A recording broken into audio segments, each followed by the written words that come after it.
1 Samuel 4. And Samuel's word came to all Israel. Now the Israelites went out to fight against the Philistines. The Israelites camped at Ebenezer, and the Philistines at Aphek. The Philistines deployed their forces to meet Israel. And as the battle spread, Israel was defeated by the Philistines, who killed about 4,000 of them on the battlefield. When the soldiers returned to camp, the elders of Israel asked, "Why did the Lord bring defeat on us today before the Philistines? Let us bring the ark of the Lord's covenant from Shiloh, so that he may go with us and save us from the hand of our enemies." So the people sent men to Shiloh, and they brought back the ark of the covenant of the Lord Almighty, who is enthroned between the cherubim. And Eli's 2 sons, Hophni and Phinehas, were there with the ark of the covenant of God. When the ark of the Lord's covenant came into the camp, all Israel raised such a great shout that the ground shook. Hearing the uproar, the Philistines asked, "What's all this shouting in the Hebrew camp?" When they learned that the ark of the Lord had come into the camp, the Philistines were afraid. "A god has come into the camp," they said. "Oh no, nothing like this has happened before. We're doomed. Who will deliver us from the hand of these mighty gods? They are the gods who struck the Egyptians with all kinds of plagues in the wilderness. Be strong, Philistines, be men, or you will be subject to the Hebrews, as they have been to you. Be men and fight."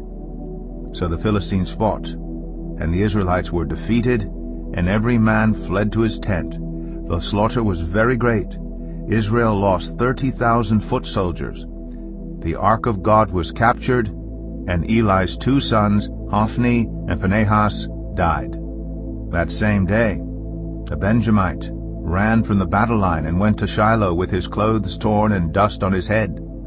When he arrived, there was Eli sitting on his chair by the side of the road watching, because his heart feared for the ark of God. When the man entered the town and told what had happened, the whole town sent up a cry. Eli heard the outcry and asked, "What is the meaning of this uproar?" The man hurried over to Eli, who was 98 years old and whose eyes had failed so that he could not see. He told Eli, "I have just come from the battle line. I fled from it this very day." Eli asked, "What happened, my son?" The man who brought the news replied, "Israel fled before the Philistines, and the army has suffered heavy losses. Also, your 2 sons, Hophni and Phinehas, are dead, and the ark of God has been captured."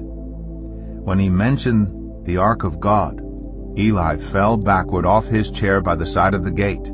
His neck was broken, and he died. But he was an old man, and he was heavy. He had led Israel 40 years. His daughter-in-law, the wife of Phinehas, was pregnant and near the time of delivery. When she heard the news that the ark of God had been captured, and that her father-in-law and her husband were dead, she went into labor and gave birth, but was overcome by her labor pains. As she was dying, the women attending her said, "Don't despair. You have given birth to a son."